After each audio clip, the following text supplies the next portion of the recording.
নমস্কার বন্ধুরা, কিয়ান্স ব্লগে তোমাদের সবাইকে স্বাগত। আমি খুব ভালো আছি, আশা করি তোমরা সবাই খুব ভালো আছো। সকালবেলায় আমি মা ছেলে তিনজনের ঘরে টুকিটাকি কাজ সেরে চলে গেলাম গড়িয়াহাটে, কিছুটা কিনতে কিছুটা ঘুরতে। যদিও বা পয়লা বৈশাখের মোটামুটি অনেক কিছুই কেনা হয়ে গেছে, তো সেরকম আর কিছু কেনা হয়নি। একটু লস্যি আর ঠান্ডা আইসক্রিম খেয়ে বাসে উঠে পড়লাম। এবার বাড়ির জন্য রওনা দেবো। আজকে আমাদের ওখানে চড়কতলায় মেলা বসবে, তো বিকেলবেলায় মেলায় যেতে হবে। তো বাড়ি চলে যাই।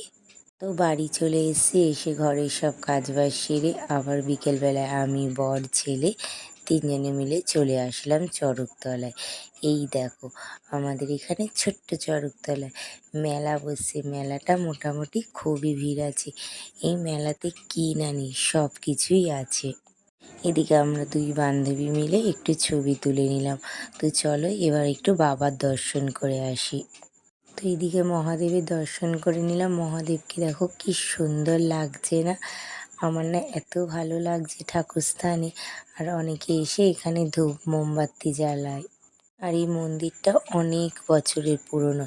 আর এই সেই চড়ক যেইটাতে সে গোল করে ঘোরে, ওটা যদিও বা দেখিনি, দেখলে তোমাদের সাথে শেয়ার করব। তো একটু ঘুগনি খেয়ে নিই। তো ঘুগনি খাচ্ছি আর ঘোরা হচ্ছে। যাওয়ার টাইমে মায়ের জন্য একটু জিলাপি আর আইসক্রিম নিয়ে যাব।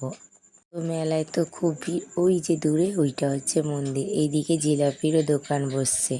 চড়কতলায় যারাই আসে এই আইসক্রিমটা নাকি একবার টেস্ট করে, আর সত্যি খেতে খুব সুন্দর। আমি যত বছর এখানে বিয়ে হয়েছে তত বছর এসে এই আইসক্রিমটা শুধু এই দিনটাতেই পাই। তো আমরা দুই বান্ধবী খেয়ে নিলাম।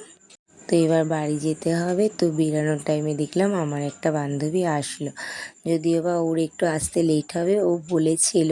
তো ওর সাথে একটু ছবি তুলে নিলাম বেরানোর আগে। তো মেলাটা ঘুরলাম, ওরা ওদের মতো মেলা ঘুরতে চলে গেল, আমরা বাড়ি চলে আসছি। তো আজকের মতো ভিডিও এইটুকুনি থাক, কাল আবার দেখা হবে। ততক্ষণ তোমরা ভালো থেকো, সুস্থ থেকো আর সাবধানে থেকো। ওরা গাড়ি নিয়ে চলে গেল, এবার আমরাও যাচ্ছি। টাটা।